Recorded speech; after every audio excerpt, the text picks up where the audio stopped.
Hello everyone, welcome back to my channel. For a while now, I've been discussing and throwing more light on tips for successful parenting. Perhaps you are coming across this video for the very first time, kindly go back, listen and watch tip 1, 2 and 3. On tip 1, I talked about envisioning the kind of children you want to raise as intending couples to ensure that the two of you are on the same page. And on tip 2, I talked about probably you are coming across video 1 for the very first time and you're a single parent, or you're already married and you're already in it, but you weren't self-aware that actually there's anything called like parenting style. I mentioned on how to go about it, and for you and your spouse being on the same page. And on tip 3, I talked about having a conversation, exploring your values, your background, to know where you stand and to ensure that you don't encourage what is called parent splitting or parent shopping, where the children leverage on you not being on the same page to take advantage of that, to probably work against whatsoever pattern you want to put across. And I equally went about saying that you should have a conversation outside the children so that you can maintain a united front. On tip 4, I'm going to throw more light on different parenting styles. I'm going to be starting with uninvolved or neglectful parenting style. Uninvolved or neglectful parenting style is one of the 4 major parenting styles identified by Diana Baumrick, a psychologist. Now I'm going to start with uninvolved or neglectful parenting style. Well, this is not to pass judgment, but the fact is just that there's a need to throw more light so that you know where you stand, and then you know how you can use this parenting style to your advantage and to the advantage of your children to give you an expected outcome that has to do with raising your children. Uninvolved or neglectful parenting is a pattern of parenting where parents are not actually really involved in the lives of their wards or their kids or their children. And for some, it may not be really intentional, or some are not aware, or some are actually not they are actually ignorant of it. Probably they are playing it, or is a lifestyle, is a pattern they are actually operating, but they don't know. Now, why I said it's not a pattern of parenting style that one can actually pass judgment is because at times it could come in a silent way because of 3 areas that I have identified. 1, it could come as a result of a busy job schedule, job demand, busy schedule. For instance, you have people who work as nurses or as doctors who get involved in night shift, and or probably some people work in an environment or a location where they have to get up in the morning as early as probably leaving home by 4. The children are still in bed, and by the time they are coming back, the children have gone to sleep, and the children are left at the disposal, of either with a house help, school, a teacher, a cousin, an auntie, an uncle, or mother-in-law, who are actually not really imputing substance that could actually make those children to come out well the way the parents have envisioned. So as a result of job demand or business schedule, you could be practicing what I called uninvolved or neglectful parenting style. And another thing that could be responsible for individuals or couples applying this or working out this pattern is some people could probably, as a result of challenge, probably some are sick, or they are depressed, or they are going through one phase of life or the other that is highly demanding, and they are not actually able to pay attention to their children. And thirdly is some could be doing it ignorantly. They are not actually aware, but they are playing it. So I'm going to just mention just few points on how to go about it.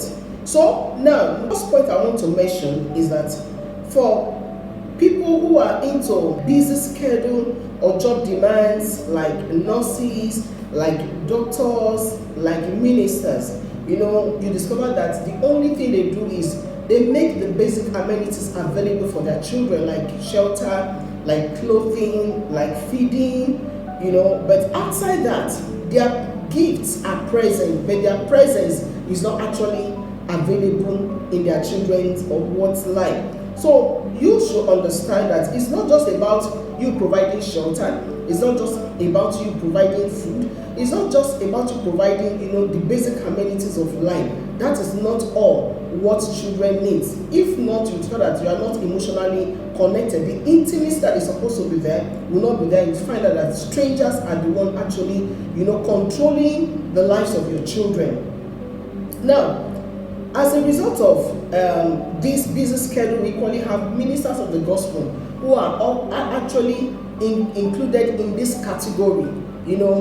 Preaching engagement here and there, counseling sessions. The children are not really in tune with them. They don't actually know what is going on in the lives of their children as a result of busy schedule or job demands.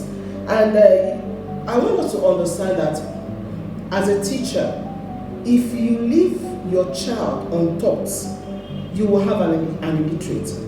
And gone are those days where the insight is coming up now, or like before, that you find out that ministers will believe that because I'm serving God, that God will take care of my children. They don't pay attention to their children, they don't give them time. Understand that your flocks will definitely have another pastor, but your children can never have another father. And it is your responsibility, not God's responsibility, to actually pay attention to your children. The Bible says, train a child. There is a need for a trainer, for the trainee to be trained. So your presence, your connection, your commitment is actually needed. It's just like you probably renting an apartment and then you are expecting the owner of the apartment you rented the apartment from to come and help you to take care of probably the apartment you are living in. It's not feasible. It's not something that is reasonable. So it's very, very important that we understand that we have a typical example of this in the Bible about Eli. Eli was very, very committed to the things of God, very busy, but he never had time for the children. And we saw the outcome later, which is not actually encouraging. So no matter how busy you are, understand as a minister of God that your home is the first priority, and God will actually hold you accountable for this. Now, your flocks will definitely have another pastor, but your children can never have another father. In this category of busy schedule are equally examples of soldiers, diplomats that move from one place to the other. They are not actually available. In this category, you find that it's only one spouse. That is, if the spouse is actually aware that they have information they need to probably put into their children. So, by the reason of them moving from one place to the other, it's that the children don't actually have the intimacy and the bond they are supposed to have with their parents. You'll find out that in this category, likewise, parents dropping their words in the boarding school and leaving and transferring the responsibility of raising or training their children for teachers. And there was a time I just thought about this, that when my children were in the boarding school, I looked at it one day to calculate how long do they even stay at home. And by the time I just calculated it, they don't spend up to 6 months at home. So they spend more of their time, in school with teachers. And I looked at it that for you to actually get what you want as an ambition out of your children, you've got to be intentional about it. Now, in spite of your busy schedule, understand that you can actually work it out for your children to have a good outcome, so that you will not come up in the category of you not being involved or being neglectful in the area that has to do with your children raising. Now understand that your kids are gradually leaving your house or your home, especially when they enter secondary school. From secondary school they go into college, and from college they are out. So it's a phase when they are still under your roof, when they are still under your tutoring, is a phase you cannot repeat. It's a phase that will never come back. So you have to be intentional about it to ensure that you actually impute whatever you have envisioned from the beginning of the time you're getting married, or you are just getting aware to ensure that your children have a very good outcome, not forgetting that your children are your old age and they are your future investment that will actually come back to take care of you if they are well taken care of. Now, how do you handle unavoidable busy schedule? Because you must definitely make ends meet. If it's as a result of your busy schedule, your job demands, that is not that probably you actually want it or you liked it, but you have to make ends meet. You have to, foot some bills, you have to take care of certain expenses or make some payments that will actually keep the family going. Then number one thing you have to do is you should be intentional about it, having what I call catching up moments. For guys or people who are actually busy, have what you call catching up moments or talking session with your words. It could be probably as a nurse or as a doctor, you know of a time where you are off duty, or you are available, or you could actually fix your leave time towards the time they are having a midterm break, or towards the time they are going on holiday. You can fix your annual leave towards the time they will be at home, because you find out that when you spend much time with them, there are observations you make. And don't forget it when I talked about you envisioning. So when you spend more time with them, probably during your leave time, or you take some time off from work within their midterm break, there are ways you will know if your children are picking up bad habits, or if they are being negatively influenced, like from the kind of words they speak, the exhibition of attitude or character that that were not in them. It can quickly help you to do what, to tame that habit and cut it off. And don't forget, I talked about explaining, discussing with them, not just giving rules and regulations so that they can think out of the box. So the first point is be intentional about it. Have what I call talking session, talking moment. It could be weekends, it could be once in a week, it could be twice in a month. You may decide to even walk the child out in the cool of the evening while you are discussing. That will give you a kind of will make you to observe certain character or traits that you feel is not welcoming, in their lives, or as a family that is a value for you. Now, number two is create time. Create time out of your busy schedule. This brings about work-life balance. When you talk about work-life balance is you being, you having the enablement to balance up your time frame between your work schedule and your home, as in the other one not overlapping on the other. So create time to ensure that you bridge the gap. One, you are not available, and now that you have the time, understanding that you will never have time for what you do not create time for. 24 hours is actually not enough for everybody. So you have to be intentional about you creating that time out of your business schedule to ensure that you spend enough time with them. And the third point here is do active listening. What I mean by active listening, do active listening. Actively listen to your child and your word, to whatever he or she has to say, without judgment, without interruption or shutting them up. In certain parts of the globe, there are some parents that they feel it's not the right of a child to talk back to them or to discuss with them. When the child is trying to explain or expressing himself, they shut such a child up. It's not a good parenting way of raising children. Do active listening. Let them express their minds. Let them tell you what they feel. Let them tell you what is happening. It could be at times, probably over the weekend or at the end of the day, you can just ask them, so what happened today in school? What happened? How did you feel about it? Who is your best friend? From this, it will give you feedback that probably there are certain things you need to quickly, pay attention to. When you do active listening, this will actually enhance their confidence in you, trust you, to encourage them to tell you anything and everything bothering them. It gives them an assurance that they have a confidence that they can talk and run to at any time without restraint or reservations, which keeps them away from peer pressure influence, because they will believe you more and trust your judgment if you start that early. What actually puts some children under peer pressure influence is when the parents are not actually available, they feel someone else outside will actually answer their questions.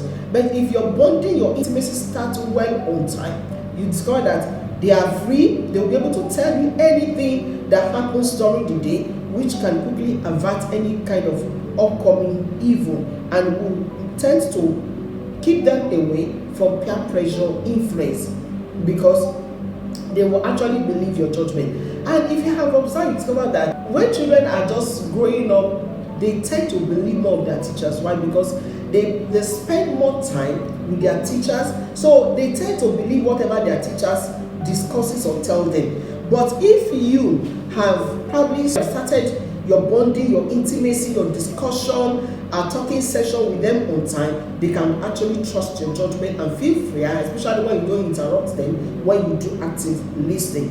And lastly here is consciously ask them how they see or perceive you. This may be difficult for some parents because they don't want their children to talk.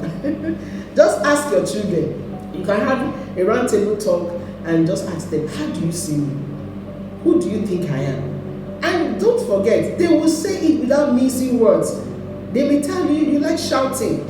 They may tell you you don't listen to us. They may tell you whenever you are coming from work, not to want to welcome you, frown your face, you yell at us. That will be a very good evaluation for you, and it will be a good feedback if you actually intend rerouting your parenting lifestyle, because their feedback gives you a perfect mirror of how you are perceived by them, because they will not mince words. They will say it as it is, which helps you to clear and strengthen their misconceptions. If whatever they have told you or they are telling you is not correct, probably, as a mother, you are always telling your girl, don't do this, you need to learn how to cook, and the girl is thinking you are too harsh.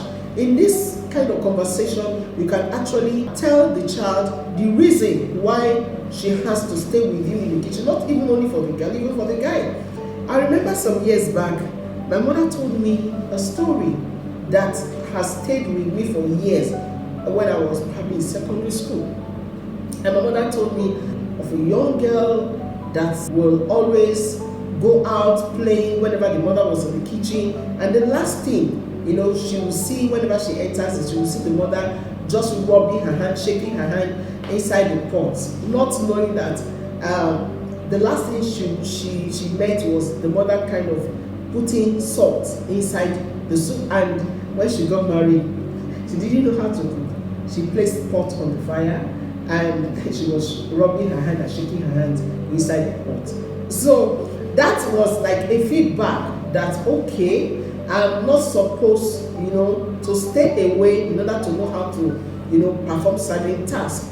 And there was equally another story she told me about a small boy that was always crying, that whenever the boy would take knife, that there was a time the boy took a knife and was playing with the knife, and in the bit of the mother trying to collect the knife from the boy screamed, and because the mother felt, oh, the boy is screaming, let me leave the knife with the boy, she left the knife with the boy, and at the end of the day, the boy wounded one of his eye with the knife, and the one of the eye went blind. And when the boy grew up, the boy asked the mother what happened to his eye. The mother told him it was one of those times when you were younger and you were playing with knife, and I wanted to collect it from you, you were screaming, and I left the knife with you, and eventually you got one of your eyes wounded and one of the eyes went blind. And the boy responded to the mother, but you knew I was small, I didn't know anything, I was ignorant, I was naive. Why would you, because of my cry, leave the knife for me and see that I had to carry one eye? And I learned he actually retaliated, according to the story my mom told me. And children love stories. So there are different ways you can pass your messages across to your children. And this is very, very cogent. And what I'm talking about here is consciously ask them. So if their misconception of the point you are trying to pass across to them is actually being misconceived, you can actually straighten it out by explaining. And don't forget on my T3, I mentioned that by explaining why a decision has to be taken by you. So on this note, I'm going to end on T4 on neglectful and uninvolved parents. Don't forget, I've mentioned that the first point I'm mentioning here is neglectful and uninvolved parent as one of the parenting styles. I'm going to be talking about others in subsequent videos. Thank you for listening and watching. Have a wonderful day. Bye. See you on tip 5. God bless you.